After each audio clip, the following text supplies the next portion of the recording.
Gi-andam na ang bagong building sa Mandaue City Jail aron Himuong quarantine facility kung mudaghan man ang kaso sa COVID-19 sa maong bilangguan. Mga personnel sa prisuhan hingpit ng naka-lockdown aron paglikay sa nga mataptan sa maong balatian. Adunay live update si Nico Sirino. Nico?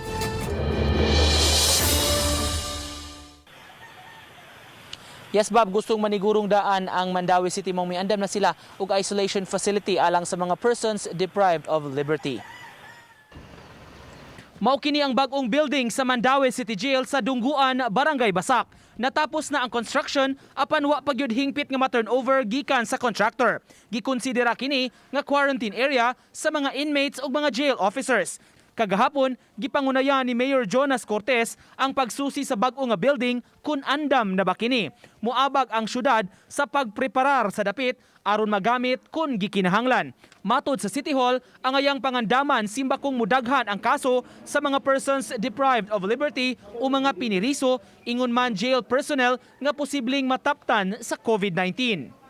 Lahi magud ni nga issue nikno ang kaning PDLs nga i-quarantine kay bisan pa og magka-COVID sila, there still remains a fact na secure gihapon silang facility. So, dili ni sila pwede mabutang ngadto sa central nato nga quarantine facility kay kinahanglan man gihapon ni sila i-under lock and key.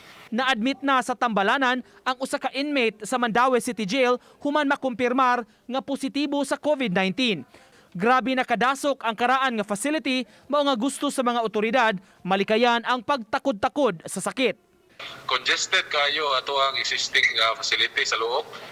Actually dako na kayo og kanang sobra no lapat sa ato ang standards. Sa interview sa telepono sa warden sa Mandaue City Jail, gitataw niini nga dugay na sila nga naka-lockdown. Bisan ang mga jail personnel gidili nga magsud og gawas aron kalikayan ang pagkatap sa sakit. Magagat pa ta sa council kana siyempre result po niya kung sa mga development niya mong situation. Kumbaga, magagat po ta sa guidance sa City Hall.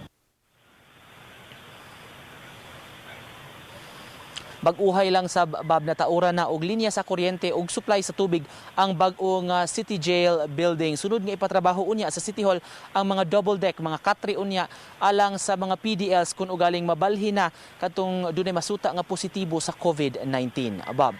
Thank you so much, Nico Sirino, sa imong live report.